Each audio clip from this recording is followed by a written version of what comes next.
Hi guys, Perry here. I know you can't see me, but it's me. So I thought I would start and show you guys how I do the styled invitations. I showed a couple of you guys while we were there, but I'm really excited to show you kind of a close-up version of this. So I'm going to actually use my invitation for my wedding to my amazing husband, Richard. On March 1st, a few weeks, is our 4-year anniversary. The other reason I'm doing that is because I obviously have the rights to use this and can send this out to you guys with no issues. So, the very first thing we talk about obviously is our surface and what we use to do the surface. I know you guys probably have your own styling boards. There's so many really great companies out there that you can order them from. They get kind of pricey, so you can definitely make your own if you want to. I've made a couple of boards that way. I'm always thinking I'll make another one, but I also love trays. But if you have a big invitation, sometimes that can get kind of wacky. At an actual event, sometimes I'll just use a beautiful tablecloth as my background, or like a textural rug or something. But you need to make sure that it doesn't, conflict with your invitation and everything, because you really just want it to be, like we said, a backdrop. So let's start first things first. When I start to lay something out, what I always want you to remember is the star of this show, the invitation suite, is the invitation itself, not necessarily the envelope or any accompanying pieces. You really want it to be the invitation. So I'm going to start right in the center, and I'm going to put it right here. Now, I hope, and you may not be able to see it, but here's the only problem with using a textural thing like this, is what's happening is it's going to give us shadows because it's not straight on. So this is when wonderful little things like little washi tape rolls or little spools will come in super handy. So I'm going to actually use that to give me a more straight surface, and I'm sure you can see that right there. So like I said, we're going to start with that, and then this is not a huge invitation suite. I've really only got 3 pieces, so I'm really going to kind of have fun getting this layered with just that and some other fun things. So on this one, here's some other things that I use. They're really just little type fonts. I can't remember what they're called, but anyway, they're heavy, so they're great on this fabric, and they're going to let me kind of get in here and get them where I can put this envelope. I'm going to kind of line it up like that for right now, but I can already see that that's popping that up. So let me see if I put that over there. That will help. Yes, that helps. So, and right now, as you can see, I mean, it may not be straight. And by the way, who knows if my iPad is straight? Trying to get that part set up was just part of the fun. But what I'm really trying to do now is get my overall concept and my overall placement. And then I go back at the very end when I feel really good about it and start really straightening and getting minute details of spacing and everything set. So, as you can see, this is what we've got here. The next piece that I'm going to put in, which somehow just got lost, is just the reply card. So it's kind of the white as well. And for right now, and I just moved the screen, sorry guys. For right now, I'm going to say that this piece is going to go right here. And we're going to use this little spool to raise it up and hope it keeps it straight, and it's not going to. So I'm going to find another spool that I have. Actually, I have these little wood slices, and I'm going to stack 2 together to see if that will. It may just be moving it like that. So like I said, right now, I'm just going to play with the overall concept. So I think I will bring in, let me tell you a little bit how I'm thinking about this too, is I actually happen to know what is going on with this invitations and this wedding because it was mine. So that's the main thing, is you need to know the story, because you are creating a story, you're replicating their story in this one vignette that you're putting together for their invitation suite. So our wedding colors were this beautiful rose gold and the black, and kind of this beautiful kind of taupey, barely blush ribbons and florals.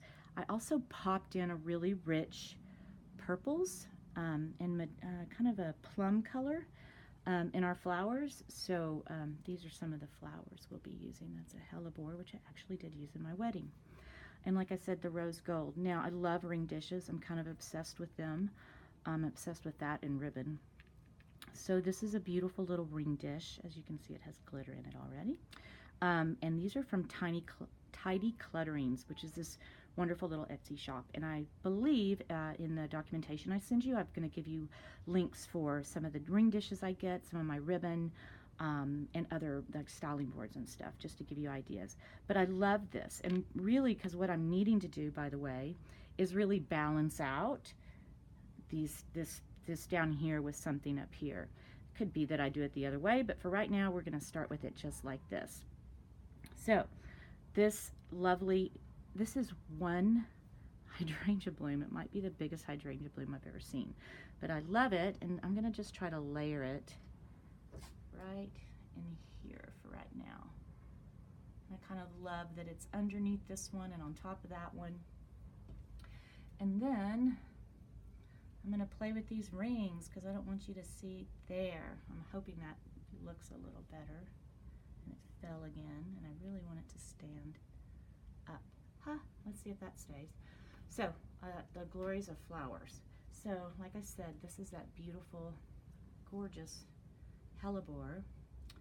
And honestly, it might get lost down here. I kind of think I'm going to take out that hydrangea, and I'm really going to try to use this hellebore right here. Now, the glory of this little hellebore is it actually is kind of standing up like that on its own. When you get a stem and you're asking the florist to give you some of the pieces, obviously that's the best way to do it, is that you're actually using pieces from the wedding. But, you know, a lot of times you'll see somebody take an entire stem of something. Well, I think you can tell that this is way too much. So I don't want you to be afraid to take a flower and deconstruct it, if you will, and use it how you need. Things like hellebores, these little scabiosas are wonderful. I just took this off the stem, but basically a lot of times too you'll see people and the stems attached, and all you're seeing is the side of the flower. So like I said, don't be afraid. Pop it off and then use it so that it sits flat for you like that. So anyway, we're going to keep going here. This is beautiful jasmine. As you can tell, it picks up the colors really beautifully. I don't know where I'm going to put it right now. And you know, I might switch things. All of a sudden I'm going, I think I want to do this down here and this up here. Let's try this. And then I think I want this. Oh yeah, right there. Like that. Okay, and then I can do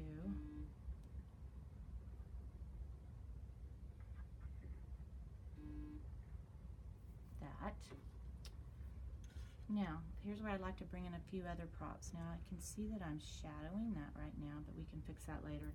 So again, we kind of used copper and rose gold, so, you know, I can use a couple of little cute little clips, whatever, there. Let me see what else. Obviously, since I'm a lover of ribbon, I think I've really kind of got the ribbon thing going already with the fabric, but if I was going to use ribbon, I would probably use, I'm sorry, I think you're probably seeing all the mess that I've got going over there. This is that it's kind of pulls in, it's kind of a watercolor hand-dyed silk. These are from Bertie and Fred, my sweet friends in the UK who sent us these ribbons. And I love that this picks up that purple. So let's see if we can maybe break up this line over here. And it may be, again, this is kind of a big ribbon. It's a real wide ribbon. But if you can make it fall a little differently, it might be nice. I'm going to move that a little bit. So here's where I have my handy brush too that I can use to move the little pieces, kind of gently edge things. So right now, I think you can kind of see the overall feel. So I've got a really great, I can see the wood here, and it's balanced out by the wood down here as well, and you've really broken that line with this beautiful swath of gauze.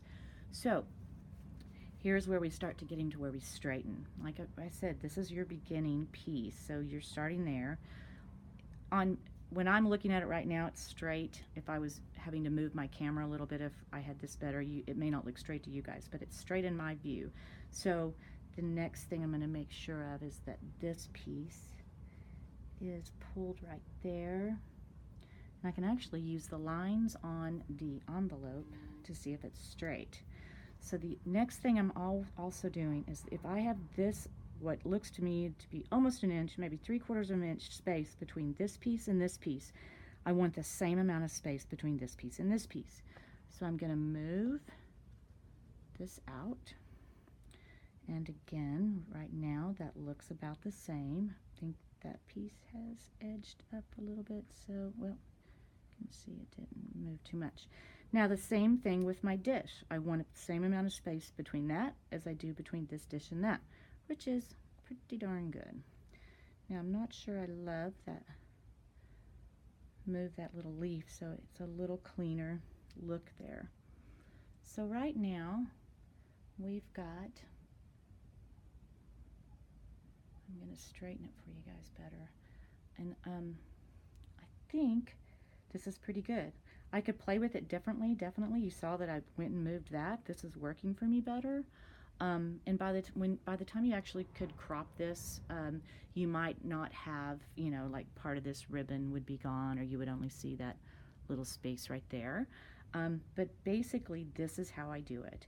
And again, sometimes I have to remind myself. I mean, I'm even kind of bad sometimes of too much. So I'll go in and take stuff out. Like right now, honestly, these little clips, they're really not doing much for me. I really don't love them in there.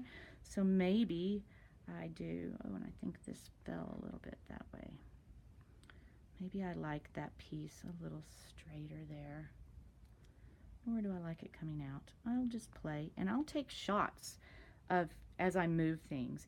And I know you photographers know this. I think this is one of those things I just figured out like a couple of years ago. When I'm designing a floral piece, when I'm doing something like this, I mean, when I'm literally designing flowers, sometimes I will take a picture of the floral arrangement and then look in the viewfinder, because it will absolutely immediately tell me what's wrong with that floral arrangement. There's something about seeing it in a photo that you see things that you wouldn't see if you're just looking at it in real life. So I'll take a picture of this and look at it and go, oh, I know what needs to be fixed, and I can fix it later. But pet peeves, again, are the spacing should be the same between your elements, and that one got off, so there's that. I do love the idea of having different depths, which is what those spools, the spools, staples. I think I told you I've used staples before. I'll show you what I mean.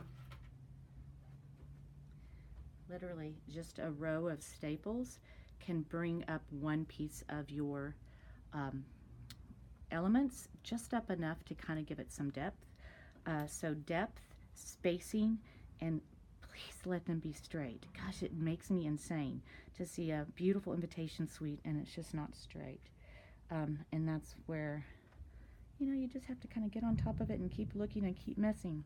So that's it. I hope you enjoyed it, and you'll be getting another video, hopefully, but it might be a week after Valentine's Day, on some really simple floral arrangements and some ideas for you guys to use when you're putting together a shoot really quick and you just need something great. Okay, have a good day. Bye-bye.